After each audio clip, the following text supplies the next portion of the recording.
Hi, I'm Kahlen Aymes, and I'm the author of the Remembrance Trilogy and also the After Dark series. Today, exclusively for Chapter 1 Live, I'm going to be reading from my first book in the After Dark series, Angel After Dark.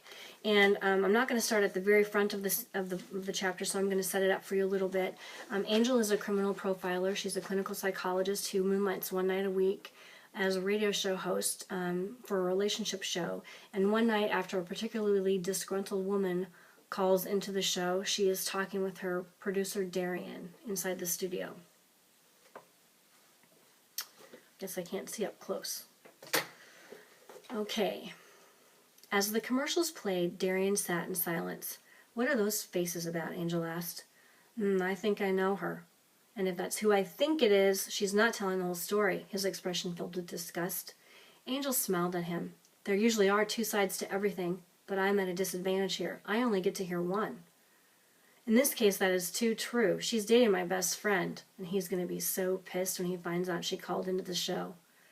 I hope that not too many people put two and two together, because he's not exactly low-key in this town. All she wants is the status, the material shit that he represents, and his dick." "Nice," Angel said. "Why does it always have to come down to someone's dick, huh?" She laughed. "Is she telling any part of the truth? Be honest." He bristled. "Well, Alex doesn't get involved like that. He's very focused on his work, and he's successful because of it." "Sounds like every woman's dream guy, truly," she scoffed. So she was telling the truth. Darian rose in defense of the faceless Alex. "It works for him. He's very clear going in that it's not going to be a love affair, and if the woman enters into it thinking she's going to change him, that isn't his fault." Angel stopped and shot him a warning glance, her dark brown eyes flashing sharply. "You didn't just say that, did you, Darian?" She shook her head and huffed. "That's so typical. Nice attempt to justify using someone. What do you and Mr. Perfect think happens to a woman who is with a man for any length of time?" "I'll tell you. She either falls in love or she walks away. Clearly, your friend knows how this shit works, hence his carefully laid out escape clause. I mean, if he's as brilliant as you and this Whitney woman would have me believe, he knows full well what he's doing and what will happen eventually," Angel retorted with a sly smile. Darian thought Angel was too damn smart for her own good, and pair that with her sexy little bod and business suit, watch out. She was like napalm.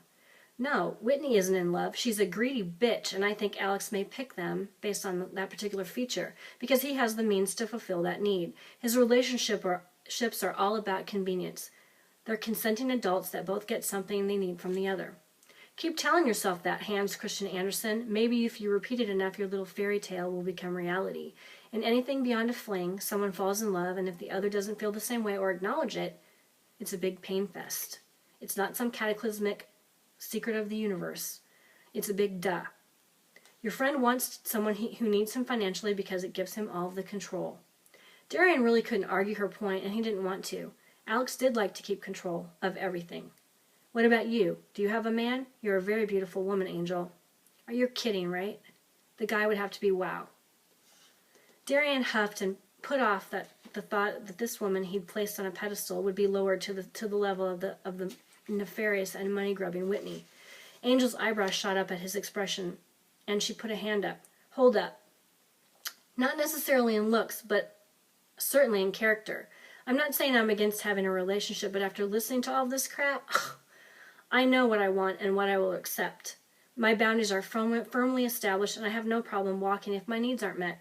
I certainly wouldn't be so insecure as to put up with this type of one-sided bullshit." "What about sex?" he said.